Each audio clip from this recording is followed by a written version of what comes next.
मुझे इस बात पे भी यकीन है कि तुम बहुत ज़हीन हो भतीजे। माशाल्लाह माशाल्लाह, तुमने बिल्कुल सही कहा। मगर तुमने मुझे बताया क्यों नहीं कि तुम्हें वीडियो मिल गई है? चाचा आप अच्छे हैं, वैसे ही मेरे लिए बहुत कुछ कर रहे हैं, मजीद जहमत नहीं देना अरे चाहता। मैंने तो कुछ किया ही नहीं है, बल्कि अगर मैं तुम्हारे लिए कुछ करूंगा तो मुझे खुशी होगी। और ऐसा तुम क्यों सोच रहे हो कि तुम अकेले हो? बिल्कुल ऐसा नहीं, तुम्हारा चचा है तुम्हारे साथ। मैं जानता हूँ चाचा, शुक्रिया। यानी तुमने उसे ढूंढा, उससे जाके फुटेज मांगी और उसने फौरन दे दी, इसके अलावा और कुछ नहीं किया? मतलब असल में मैंने कोई और रास्ता निकाल लिया, लेकिन वो हामिद ओस्किच जल्द या बदेर उसे जज के सामने आना पड़ेगा और अपने जुर्म की सजा पाएगा। हाँ जरूर जरूर जरूर, इंशाल्लाह।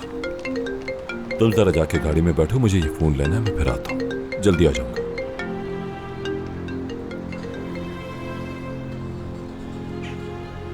हेलो फुरकान, तुमने कहा था वो वीडियो मुझे दोगे और किसी को नहीं। मैंने कहा था कि एक कॉपी है मेरे पास और जैसे मुझे मिली मैंने डिलीट कर दी। अदनान को वो वीडियो नहीं मिलनी चाहिए थी। अगर तुमने डिलीट नहीं कर रही थी तो उसके पैसे किस बात के लिए तुमने मुझसे बेवकूफ? हाँ सब मैंने उससे बात की थी। बकवास बंद करो अपनी, अब जाओ और उसे ढूंढो।